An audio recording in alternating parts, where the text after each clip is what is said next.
Maya Sterling thought she knew her husband until the day a torrential downpour forced her into the wrong place at the worst possible time. The deluge hit Chicago with a savage and unexpected fury, instantly transforming the late March afternoon into a dense, impenetrable gray curtain. Maya, a woman whose professional life was defined by precision and control, gripped the steering wheel of her elegant BMW X3 with a tension that mirrored the intensity of the storm. Her eyes, normally sharp and evaluative, were strained, fixed on the street that was rapidly dissolving into a turbulent urban stream. At 34 years old, Maya had meticulously carved out a successful career as a high-profile architect. Her iconic modern residential designs graced the most exclusive zip codes in the Gold Coast and its surrounding suburbs. Her schedule was a fortress of back-to-back meetings that rarely left a moment for improvisation. This Tuesday was supposed to be another demanding day, a predictable and structured march toward her professional goals, or so she had confidently assumed before the foundations of her world began their catastrophic collapse. The rain hammered with such implacable force that the windshield wipers, even at their highest and most frantic speed, were hopelessly overwhelmed. Maya felt the drumming on the car's panoramic roof as a physical aggression, a furious, percussive rhythm that seemed to vibrate through her bones. Visibility had plummeted to barely a few yards. She had just endured a grueling 3-hour session with a notoriously demanding client in a stately penthouse near Oak Street, and her only desperate wish was to reach the sanctuary of her home, sink into a boiling shower, and purge the memory of the endless, minute revisions to a multi-million-dollar mansion project that seemed doomed to eternal incompletion. But the storm, it seemed, was an agent of fate with a dramatically different script in mind. As the road became a sheet of blinding, formless water, Maya, trusting years of navigating the city's complex grid, made a split-second decision. She turned sharply to the right, exiting the main avenue onto a quieter, tree-lined side street near the bustling intersection of Michigan Avenue. This area was intimately familiar to her. It was the epicenter of her professional domain. Her gaze settled on a building she had long admired, a beautifully preserved turn-of-the-century structure with a recently restored facade. It now housed a cutting-edge contemporary art gallery on the ground floor and a discreet, sophisticated lounge upstairs. The place was known as the Lumina Gallery and Lounge, and Maya had attended several exclusive high society openings there over the years. Acting purely on instinct and the need for immediate shelter, she parked in the first available spot. Holding her expensive Italian leather bag over her head in a futile gesture of protection, she ran toward the entrance. Her mid-height designer heels clicked with a frantic rhythm against the slippery sidewalk tiles. As she climbed the 3 short steps toward the heavy glass door, the moment she pushed it and stepped inside, a deep sense of relief washed over her, accompanied by a rush of warm, dry air. The atmosphere was rich and complex, a sophisticated blend of aromas, the deep, comforting scent of freshly brewed, high-quality espresso, the subtle fragrance of waxed wood, and a faint, exotic trace of sandalwood incense. The walls were a canvas for bold works of modern abstract art, and the meticulously controlled low lighting cast an intimate golden glow. About 15 customers were scattered throughout the space, some settled into deep, dark velvet armchairs, others standing near the large windows, silently observing the chaos of the storm outside. Maya took off her soaked trench coat, the heavy fabric dripping onto the polished floor, and hung it on a discreet rack near the entrance. Her meticulously styled hair was now damp and messy, and she ran her fingers through it in a vain attempt to restore some order. It was then, as she turned with the intention of approaching the elegant marble bar to order a restorative hot drink, perhaps a strong Earl Grey tea or a thick, dark hot chocolate, that the solid ground beneath her feet seemed to dissolve into an abyss. In the most private and dimly lit corner of the lounge, situated near a wide window overlooking a small, rain-swept interior courtyard, Maya's eyes registered a scene that her highly logical architect's brain refused to process for long, agonizing seconds. Sitting in a deep, worn, brown leather armchair was her husband of 7 years, David Sterling. But the shocking truth was that he was unequivocally not alone. A woman whose blonde, wavy hair fell over David's shoulder was undeniably sitting on his lap. This was not a casual proximity or a friendly encounter. She was literally perched on his thighs, her body leaning into his, her arms intimately linked around his neck in a possessive embrace that screamed a deep, shared history and left absolutely no room for an innocent interpretation. David's left hand was open and possessive on the woman's lower back, his fingers pressing into the delicate silk of her blouse, while his right hand idly held a half-full glass of an expensive Cabernet, an accessory that seemed completely forgotten in the intensity of the moment. The entire world outside the lounge, the raging storm, the city of Chicago, everything ceased to exist. Time for Maya had come to a violent standstill. A cold, nauseating wave surged through Maya's stomach. Her legs began to tremble uncontrollably, a physical manifestation of the seismic shock. Yet she remained rooted to the spot. A statue of disbelief, she was completely unable to look away from the scene of her own destruction.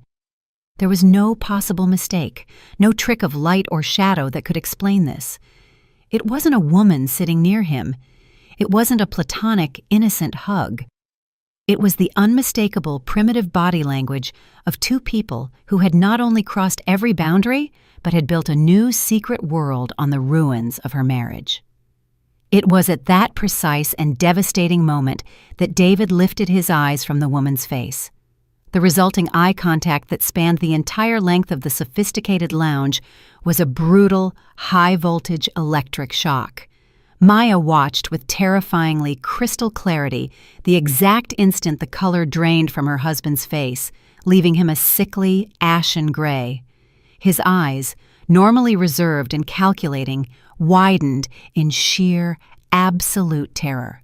His mouth parted slightly, but the sound, which should have been a denial or a gasp, choked in his throat. His fingers, still gripping the wine glass, went stiff, and his entire body locked up as if an invisible malevolent force had pressed the emergency stop button on his very existence. The blonde woman, absorbed in her own moment, immediately felt the profound change in David's demeanor. She turned her head with an expression of slight irritation to follow the trajectory of his paralyzed gaze. "David?" she murmured, her voice a low, husky sound that was nevertheless perfectly audible in the heavy, sudden silence of the lounge. She tried again with a touch of impatience in her tone. "David, what's wrong? What are you looking at?" The silence, dense and suffocating, was the only response. The woman gave his shoulder a small, frustrated squeeze, trying to pull his attention back to her. "Are you okay? Talk to me." When he remained completely frozen, his eyes fixed on the figure near the entrance, the woman finally reluctantly followed his gaze to its source.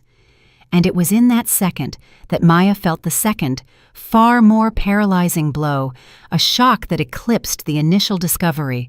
The woman was Chloe Ashford. Maya recoiled instinctively, stumbling 2 steps back. Her back hit the cold, unyielding surface of the wall, and she had to press a hand against the plaster to keep from collapsing entirely. Chloe, the fiancé of Marcus Thornton. Marcus, the man who had been her unconditional and unwavering friend since their grueling days at the Chicago Institute of Architecture. The man who had been her rock in every professional crisis, every personal triumph, every significant milestone of her adult life. Chloe recognized her simultaneously. Her face, which moments before had been flushed with illicit pleasure, instantly contorted into a grotesque mask of pure and absolute panic. She jumped up from David's lap as if the leather had suddenly caught fire. It was a movement so violent and abrupt that it almost caused the wine glass to fall from David's rigid hand. The glass wobbled precariously, spilling a few crimson drops onto the expensive beige carpet before David, with a last desperate spasm, managed to steady it. Maya did not wait. She did not release the scream clawing at her throat. She did not march across the room to confront them. And she did not demand the answers that were already flagrantly obvious. Instead, she executed a flawless and icy retreat. She turned on her heels and pushed the heavy glass door with a force that made its frame shudder. The rain was still falling with biblical intensity, but she no longer cared. She descended the stone steps, fumbled for the remote to unlock the car with hands that were shaking violently, threw herself into the driver's seat, and slammed the door shut. Her hands were so unsteady that buckling her seatbelt became a complex task of multiple attempts. Her heart was a frantic, trapped bird, beating so fast and loud it felt like it might fracture her ribs. Yet Maya did not cry. Not a single tear escaped. She put the car in gear, the tires spinning momentarily on the waterlogged asphalt, and began to drive with a concept of a destination that was completely devoid of meaning. Her only imperative was distance. She needed to be anywhere but there. She needed a vast, empty space to breathe, to think, to begin the impossible task of processing the catastrophic image now burned into her mind. As she navigated the chaotic, flooded streets of Chicago, the rain a furious and rhythmic assault against the windshield, Maya felt a deep internal fracture. It wasn't just the destruction of her marriage, but the annihilation of a fundamental, unquestioned trust in her own judgment and reality. A trust she hadn't even realized was so vital until it was brutally snatched away. The infidelity of a husband would have been a devastating blow, but the infidelity of a husband with the fiancé of her oldest and dearest friend was a calculated, double-edged cruelty of a magnitude her rational mind was completely unable to comprehend. And as Maya drove aimlessly through the stormy city, a cold and silent certainty began to take shape in the deepest, most resilient part of her consciousness. This was not the end of the story. This was simply the explosive and agonizing beginning of something much larger, much more painful, and infinitely more complex than she could have ever predicted. Maya drove on a purely mechanical level. Her conscious mind was a frantic, repetitive loop of the scene in the lounge. The iconic Chicago landmarks, the towering buildings, the neon signs, and the blurred lights of passing cars were reduced to a wet, meaningless smear outside her windows. Traffic lights changed from red to green, and she obeyed them only by muscle memory, the colors registering without significance. Eventually, she pulled over, realizing she had parked in front of Millennium Park, a vast urban sanctuary where she and David had often strolled on quiet weekend mornings. The park was deserted, its ancient trees whipped violently by the wind and rain. Maya turned off the engine and sat in silence, watching the rivulets of water trace random and complex patterns on the glass. It was then that her phone, resting in the cup holder, began its insistent and shrill clamor. The discordant sound of the ringtone made her flinch violently. She looked at the illuminated screen. David. She let the sound ring, a harsh intrusion into her fragile silence. It rang until it was swallowed by the voicemail system. Seconds later, it started again. David, relentless. Maya leaned over and pressed the side button, silencing the device and placing it back on the console, her gaze returning to the storm. The phone vibrated 5 more times in the following minutes. Maya ignored it. She wouldn't hear his voice. She refused to hear the predictable, rushed excuses, the transparently improvised explanations, the desperate lies born of pure panic. She knew the script by heart. She had absorbed it from countless movies, heard the cautionary tales from friends, and read the cynical accounts online. She knew precisely the hollow phrases he would employ. "It's not what you think. I can explain everything. It was a terrible, isolated mistake." But Maya was not naive, and crucially, she had witnessed the truth with her own eyes. There was no ambiguity or space for a plausible alternative narrative. A woman sitting intimately on a man's lap, arms entwined, bodies pressed together, that image possessed a single undeniable meaning. The phone went silent for a brief, deceptive period, and Maya almost allowed herself to believe he had given up. Then, the vibration started again. A quick, insistent buzzing. This time, it wasn't calls. It was a torrent of text messages.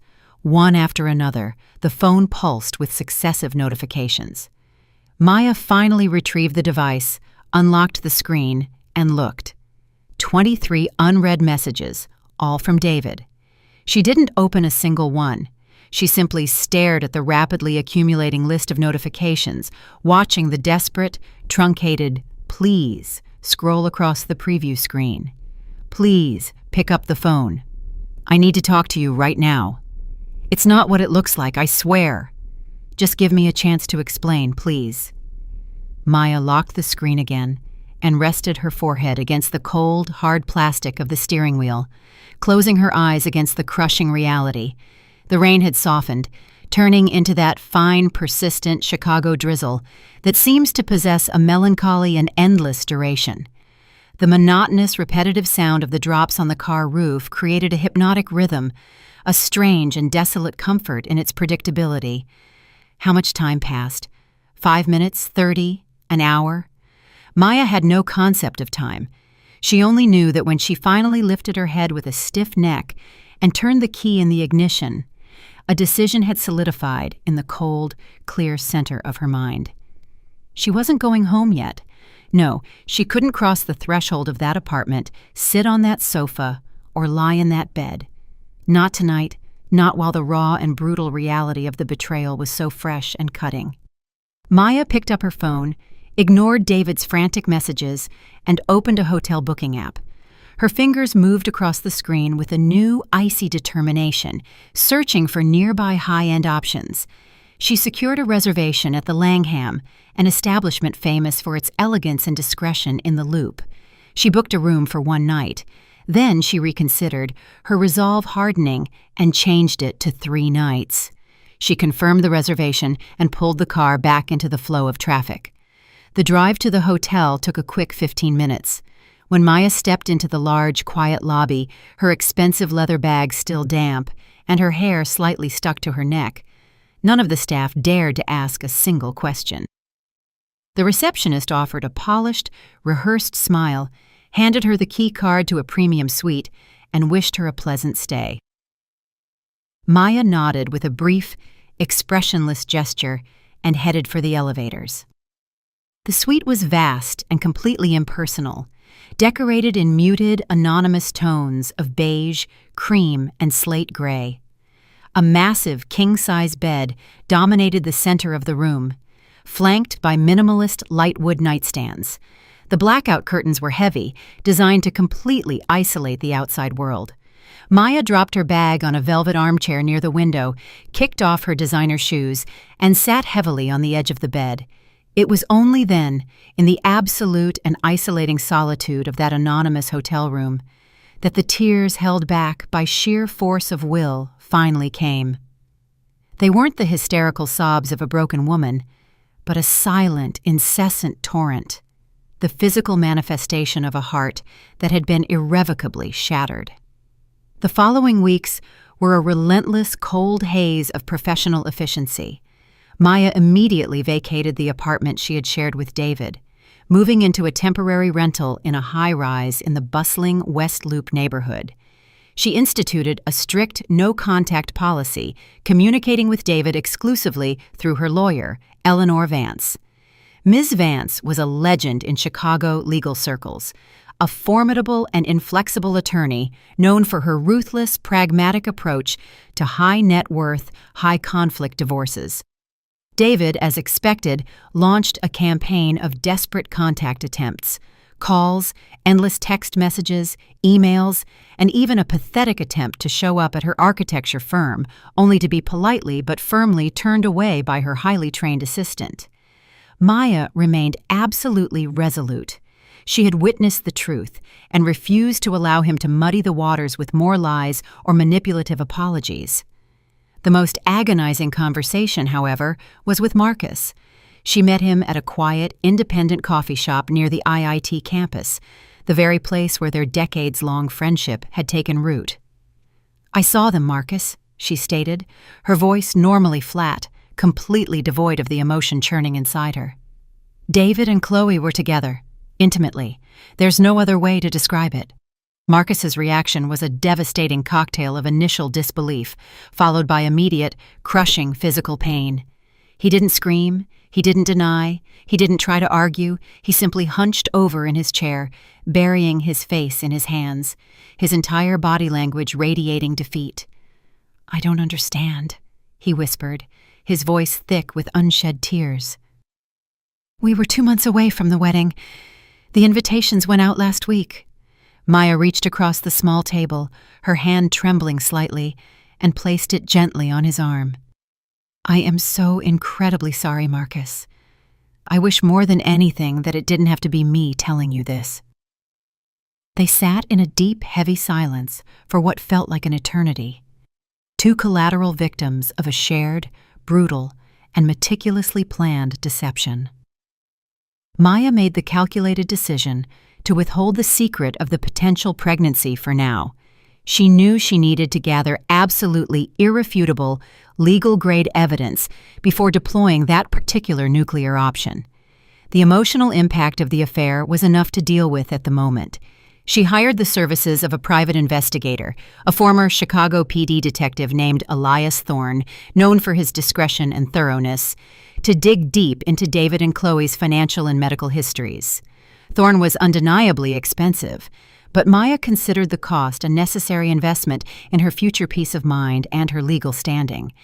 She needed to know the full, unvarnished extent of the betrayal. The investigator's report arrived 3 weeks later. It was a thick manila folder filled with bank statements, credit card receipts, and medical records. Maya sat in Eleanor Vance's elegant, minimalist office, her heart beating at a slow, cold, steady pace as she flipped through the pages. The affair, the report confirmed, had lasted for over a year. Their secret meeting place was a luxury short-term rental apartment David had leased in the trendy River North area, the payments for which were cleverly disguised in his corporate expense reports as client entertainment and consulting fees. The receipts meticulously detailed extravagant dinners at high-end restaurants, weekend getaways to Aspen, and most damningly, a series of large, unexplained purchases. "Look at this, Maya," Ms. Vance indicated, her perfectly manicured finger tapping a line on a credit card statement. "Cartier, September 28th, $15,000. Maya looked down at the simple, classic pearl earrings she was wearing, a gift from her mother. "I have never received any jewelry from Cartier." "Then," Eleanor pressed, "who exactly was this purchase for?" Ms. Vance turned the page with a sharp, decisive movement. "And this, a fertility clinic. Multiple major payments pulled from your joint account, all detailed as prenatal care for a pregnancy that, according to your own medical records, was demonstrably not yours." Maya gently closed the file. The volume of evidence was overwhelming, a tidal wave of proof. Now it only remained to select the perfect, most devastating moment to reveal it. The opportunity presented itself a month later at the celebration of David's 35th birthday. His parents, blissfully ignorant of the impending divorce proceedings, had insisted on hosting a massive, opulent party at the Drake Hotel, one of Chicago's most prestigious venues.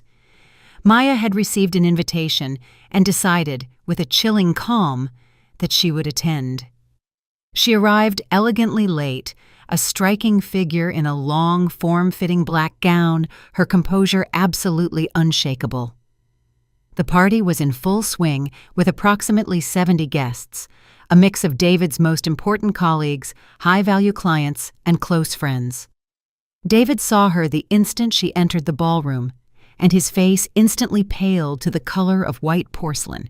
He began to move toward her with a desperate, pleading look in his eyes, but Maya was already walking decisively toward the small, raised stage where a microphone and a large projection screen had been set up for the planned toasts. She lifted the microphone from its stand, tapped it lightly, and the resulting sharp, amplified sound instantly silenced the hubbub of the crowd, hushing the entire ballroom. "Good evening, everyone," Maya began, her voice clear, firm, and resonating perfectly throughout the room. "I'm Maya Sterling, and I am David's wife, or perhaps more accurately, his future ex-wife." An audible collective gasp of surprise rippled through the 70 guests. David froze halfway across the room, stranded in the center of the polished floor. "I've been asked to offer a toast to David on the occasion of his 35th birthday," Maya continued, a slight, almost imperceptibly sad smile touching her lips. "And I am going to honor that request. I want to toast to the truth, because the truth, as the old saying goes, will set us free in the end." She stepped to the projector, connected her laptop with practiced ease, and a meticulously organized spreadsheet immediately filled the massive screen. It was a detailed, color-coded breakdown of David's illicit, unauthorized expenses. "Here for your enjoyment is a complete list of the expenses David has incurred over the past year," she explained, picking up a laser pointer and directing the red dot to the screen. "Expenses that were not allocated to our life together, but to his secret parallel life." She highlighted the jewelry purchase with a click. "Cartier, September 28th, $15,000. She touched the simple pearl earrings she wore. "I can confirm that I received no jewelry from Cartier, so the question remains, who was this significant purchase for?" David was now a ghostly shade of white. He tried to push his way toward the stage, but the crowd of guests, now completely captivated and focused on the screen, unconsciously formed an impenetrable human barrier blocking his path. "Next, we have the fertility clinic," Maya continued, her voice maintaining its chilling professional firmness. "Multiple substantial payments pulled from our joint account, all for prenatal care for a pregnancy that, I assure you, was not mine." Audible gasps erupted throughout the room, heads turned, frantically searching for David, then Maya, desperately trying to piece together the drama unfolding. And then Maya pressed play on a different, smaller file. An audio recording began. Chloe's voice, sharp and unmistakable, filled the silent ballroom. "It could be Marcus's, it could be David's. Honestly, I don't know. I did the math, and I was with both during that critical period." The silence that followed the recording was absolute, a vacuum of sound. 70 people remained frozen in a state of complete, shared shock. Maya finally looked up from the screen and scanned the room, her eyes locking onto Marcus's face. He was deathly pale, his eyes wide and fixed on the screen, his mouth slightly open in a silent scream. Beside him, Chloe, who had somehow managed to sneak into the party, was covering her face with her hands in a futile attempt to disappear. "And finally," Maya announced, her voice breaking only slightly, a momentary tremor of the immense pain she contained. "For those few of you who still cling to the hope that this might be some kind of unfortunate misunderstanding." She pressed play on the last and most devastating file. The video clip was brief, lasting only a few seconds. Maya had no desire to inflict unnecessary trauma on the guests, or, more importantly, herself. But it was more than enough to clearly identify the recognizable luxury hotel room, enough to see two figures, David and Chloe, entwined in an unequivocally compromising position. Maya paused the video and, with one last decisive movement, turned off the projector. The room remained in a state of deep and absolute silence. It was the kind of silence that descends when dozens of people simultaneously process a single, devastating emotional bombshell. Maya calmly placed the microphone back in its stand, stepped down from the stage, and began to walk with a slow, deliberate dignity toward the main exit. As she passed Marcus, she paused for a very brief moment, placed her hand gently on his rigid arm, and whispered in a voice heavy with genuine regret, "I am truly sorry, Marcus. You deserve to know the truth." Marcus offered no response. He simply stared unblinkingly at Chloe, his expression a terrifying mask of absolute and pure betrayal that Maya had never witnessed before. Maya continued on her way. She passed David, who remained paralyzed, a statue of shame in the center of the ballroom, with all eyes fixed on him, no one with the courage or the words to intervene. She passed her own mother, who was weeping silently into a handkerchief. She passed David's parents, who seemed to have aged a decade in the span of 10 minutes. Then, she walked out through the massive, ornate main doors of the Drake, stepping into the cool, purifying night air of Chicago. Her car was waiting exactly where she had parked it. Maya slid into the driver's seat, started the engine, and drove away. She didn't look back in the rearview mirror even once. Whatever chaos, recrimination, or consequence was now exploding inside that ballroom was no longer her burden. She had delivered the truth, and the truth, as it always does, had unleashed its own devastating and undeniable power.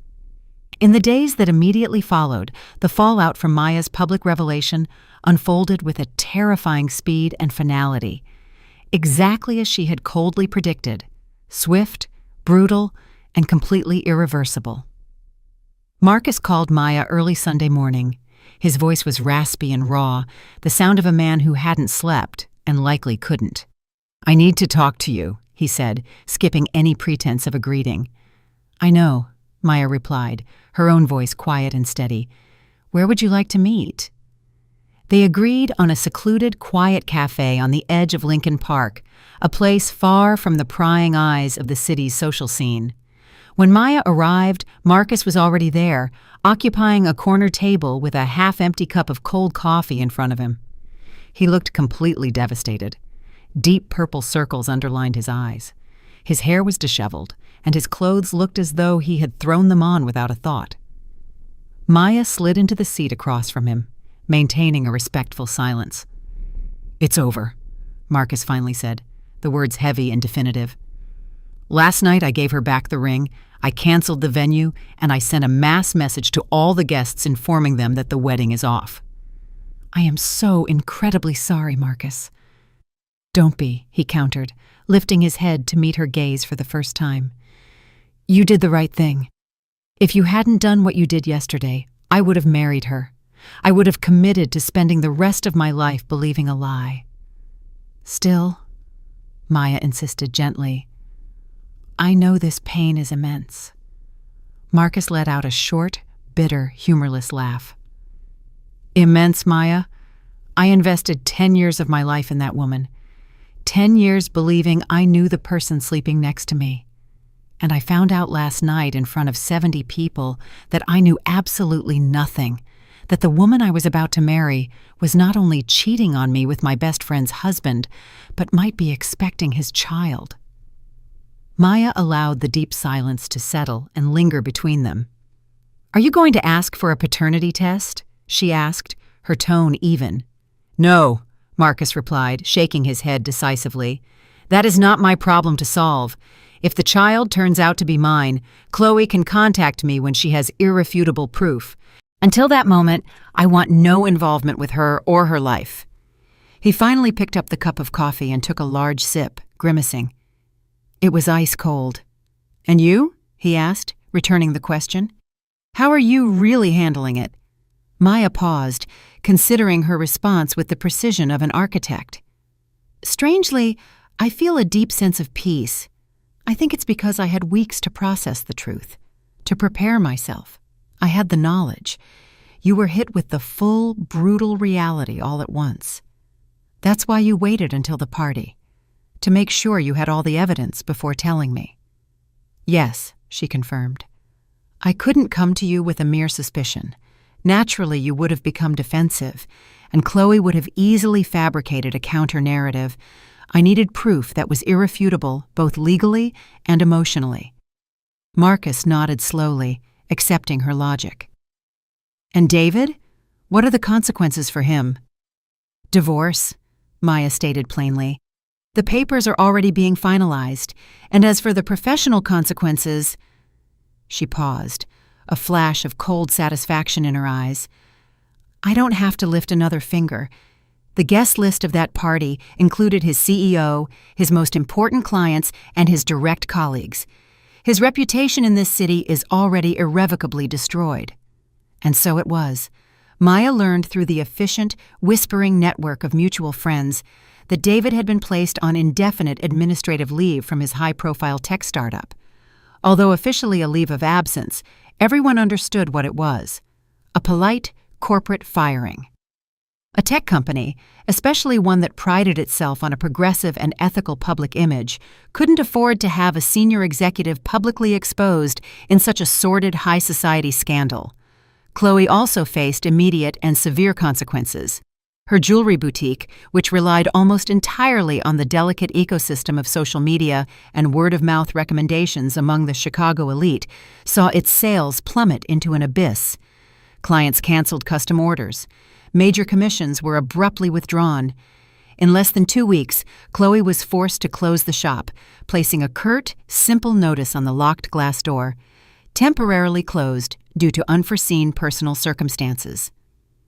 Maya felt no surge of triumphant satisfaction at this news. Her actions had never been motivated by revenge, but she felt no pity either. Actions have consequences.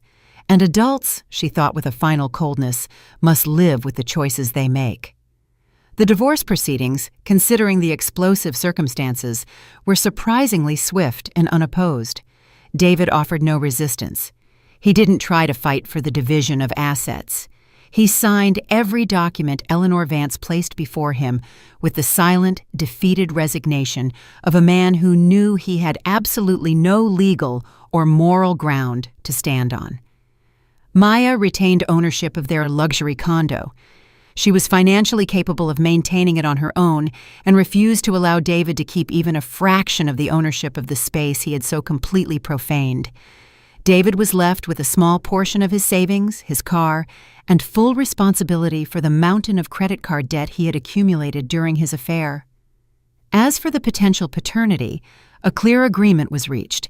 If a DNA test confirmed David was the father of Khloe's child, he would assume full financial responsibility as stipulated by law, but Maya would have no involvement or contact with the situation.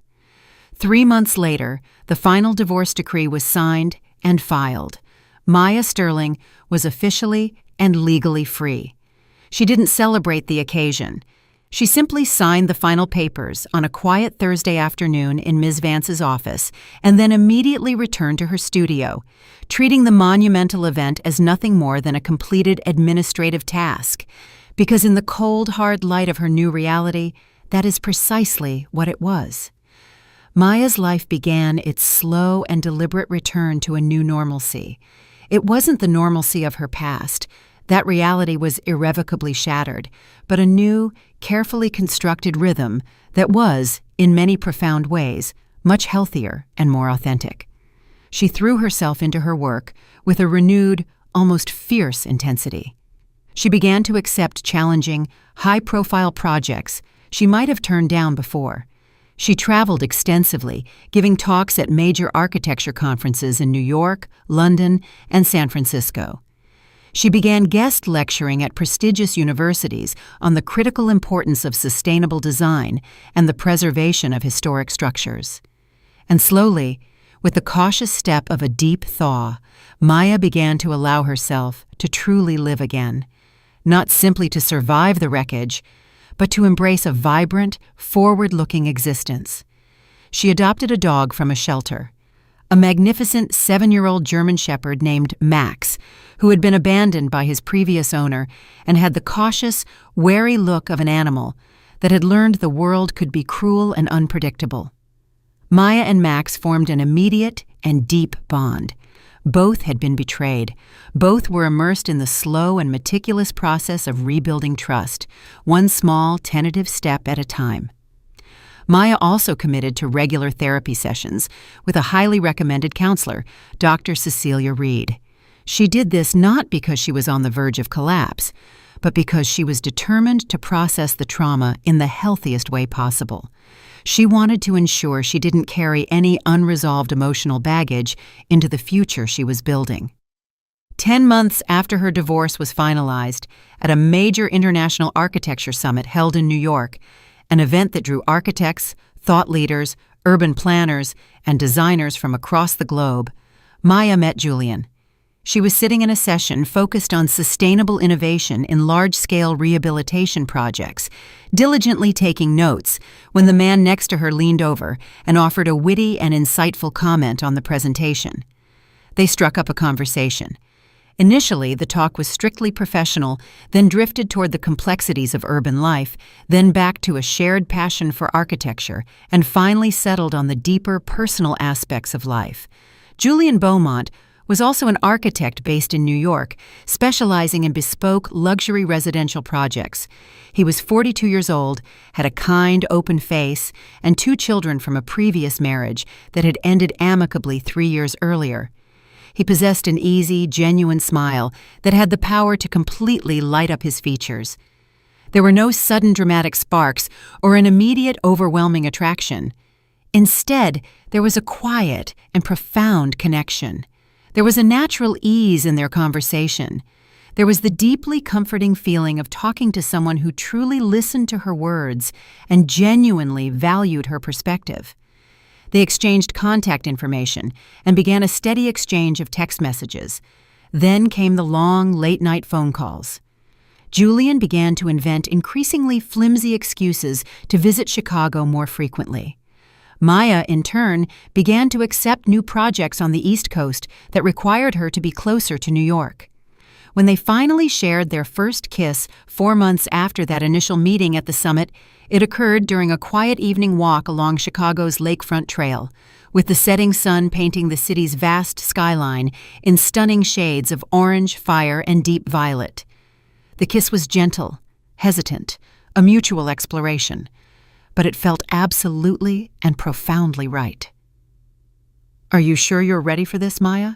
Julian asked afterward, holding her hands gently and studying her face with sincere concern. "I know you've been through a lot. I don't want to pressure you into anything." "I'm ready," Maya replied, her voice firm and honest. "Not because I've forgotten what happened, but because I've learned that the events of the past do not and will not define my future." And she meant it. She really did. 1.5 years after the devastating scandal at the birthday party, Maya was sitting in a comfortable chair in an obstetrician's office, her hands tightly held by Julian's, both of them staring intently at the ultrasound monitor. "Congratulations," the doctor announced with a warm, professional smile. "You are expecting a healthy baby girl." Maya felt the familiar, warm surge of tears running down her face. But they were good tears, tears of pure, absolute joy and gratitude. Julian squeezed her hand, his own eyes shining brightly with deep emotion. They had married 6 months earlier in a small, deeply intimate ceremony held in Chicago's Garfield Park Conservatory, attended only by their closest family and a few select friends. Marcus was there, standing proud as Maya's man of honor. He had eventually recovered from Chloe's betrayal. He was now dating someone new, a kind and centered yoga instructor he had met through mutual friends, a woman whose gentle and honest spirit was precisely the balm his wounded heart needed. Julian had moved permanently to Chicago after the wedding, establishing a successful branch of his architecture firm in the city. Together they bought a house, not another sterile condo, but a real, spacious house with a large, established garden located in the desirable suburb of Evanston. Ironically, it was only a few towns away from where Maya had once lived with David, but this house was fundamentally different. It was theirs. It was a home built not on pretense, but on the solid foundation of truth, mutual respect, and unwavering commitment. As Maya entered her 3rd trimester, she finally received the last definitive update on Chloe and the baby. Marcus mentioned it casually over coffee, noting that Chloe had given birth to a baby girl 3 months earlier. The paternity test had confirmed, beyond a doubt, that David was the father. He was paying the mandatory child support but had decided to waive any regular custody or visitation rights, a decision that Marcus had heard was entirely David's. Chloe, Marcus added, had moved away, relocating to a smaller, quieter town in the Pacific Northwest, far from the social memory of the Chicago scandal. There, she had opened a small new craft shop, attempting to rebuild her life away from the wreckage she had created. Maya absorbed this information with a complex mix of emotions. A small part of her felt a distant pang of sadness, not for Chloe or David, but for the innocent child born into such a chaotic situation. A larger, dominant part of her felt a quiet sense that justice, in its own slow and inevitable way, had run its natural course. People had faced the consequences of their actions. Life for everyone involved had moved on. "Have you ever considered getting in touch with him?" Julian asked her one night as they lay in bed, his hand resting protectively on Maya's large, rounded belly. "With David, now that you are both about to be parents?" Maya considered the question for a long moment. "No," she finally stated, "and I won't. What happens in his life is no longer my business, Julian. He made his choices. I made mine. And now our paths are permanently and completely separate." Julian leaned over and kissed her forehead tenderly. "You are a much better person and have more class than I would in this situation." "I'm not better," Maya corrected him gently. "I've simply learned that holding on to resentment is like drinking poison and foolishly expecting the other person to die from it. David doesn't deserve any more space in my mind or my heart." When Maya and Julian's daughter finally arrived on a clear, crisp November morning, with the bright sun streaming through the windows of the maternity ward at Northwestern Memorial Hospital, Maya held the tiny, perfect baby in her arms and was overwhelmed by a feeling she hadn't anticipated: gratitude. Not gratitude for the betrayal, never that, but a deep gratitude for the difficult and painful path that the betrayal had ultimately forced her to take. Because if David hadn't cheated on her, if Maya hadn't discovered the truth, if she hadn't found the courage to end the marriage and meticulously rebuild her life, she would never have met Julian. She would never be holding this precious baby. And she would never have found this beautiful, authentic life. Their daughter was named Grace, and as Maya gazed down at the baby's tiny, perfect face, feeling Julian's strong presence beside her and Max, her loyal German shepherd, faithfully at the foot of the hospital bed, she understood a fundamental, life-changing truth. True happiness doesn't come from never being hurt. It comes from possessing the inner strength to rise again when you are. It comes from the unwavering refusal to allow someone else's weakness or betrayal to define your own worth. It comes from choosing the difficult truth over comfortable denial, even when that truth is brutal. And most importantly, it comes from having the quiet patience and deep faith that after the most violent storm, the sun will always shine again. Maya kissed Grace's forehead with infinite tenderness. "Welcome to the world, little one," she whispered, her voice thick with emotion. "And welcome to the life I built for us. An honest life. A real life." And in that singular, perfect moment, surrounded by her new and true family, with the future stretching out before her like a blank page waiting to be filled, Maya finally let go of the past completely. Not with lingering anger, not with corrosive bitterness, but with the quiet and unwavering dignity of a woman who had looked the truth directly in the eye, refused to back down, and had emerged on the other side infinitely stronger, immeasurably wiser, and profoundly, beautifully free. If you liked my story and want to hear more, go ahead and subscribe to my channel. If you'd like to support me, you can do it through Super Thanks. It would mean a lot. In the comments, tell me which city you're watching from and what time it is, so I can see how far my story reaches. I've added 2 more life stories on the screen just for you. Click one now, and let's keep spending time together. Much love. See you soon.